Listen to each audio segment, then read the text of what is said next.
Lord Popat, Your Excellency, the High Commissioner of Uganda, my fellow Ugandans, ladies and gentlemen, first of all, I just want to ask Sam Kitoni, where did you get that lovely matoke from? I hope it was from Uganda. It reminded me of the good old days in Uganda, and that also today, when we are celebrating 55 years of Uganda's independence, and as Lord Popat was saying earlier, I was also there in 1962 in a little town called Kakira.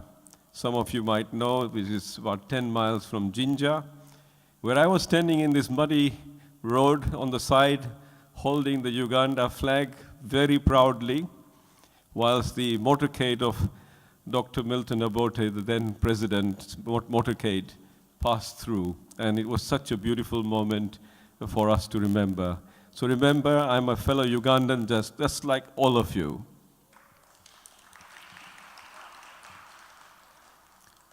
And Uganda has become a real focus in this country. As you heard Lord Popat already mention, that we have increasing ties taking place in Uganda because we have an interesting diaspora of Uganda here.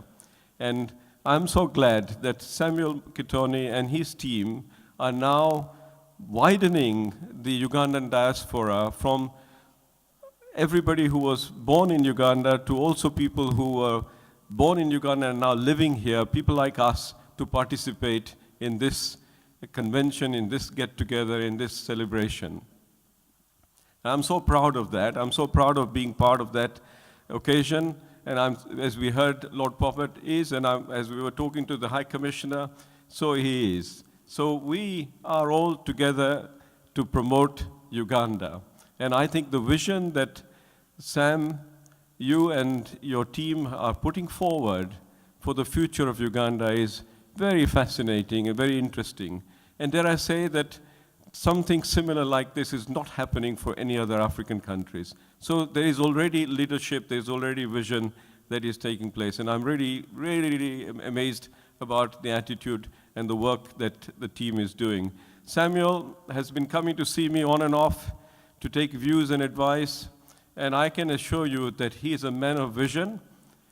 Where is Sam? I can't see him with this light coming on to me. But I think he deserves a big round of applause for what he's doing. And as I say, Uganda has become a focus for Britain. You know, it isn't that the British government appoints very lightly any trade envoy. And today we have Lord Popat amongst us, who is an appointed trade envoy by the Prime Minister. And he's envoy for Uganda and Rwanda. But not all African countries, or not all countries in the world, have a trade envoy from Britain. So why have we selected somebody to deal with Uganda in particular? Because there is focus from Britain towards Uganda.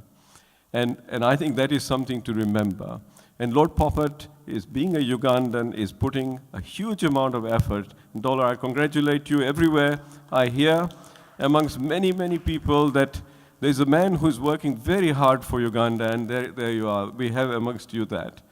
And also, Your Excellency, we have met today for the first time, but I already have an impression, and which has been reinforced by Dollar, that he's a man of action. This is a man who talks about trade and investment.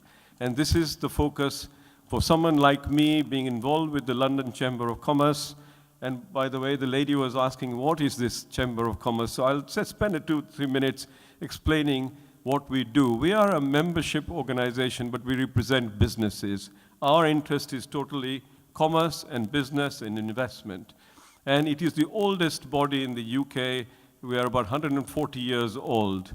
It is an old body representing business. We lobby the government. So from time to time, we lobby people like Lord Popat, who are in the government, to try and understand the reasons and the issues and the problems associated with the business. We also help our businesses to do business elsewhere. So I have taken a number of trade missions to East Africa and to Uganda, and we will be taking more missions from the London Chamber over there to encourage investment, to encourage business between the countries.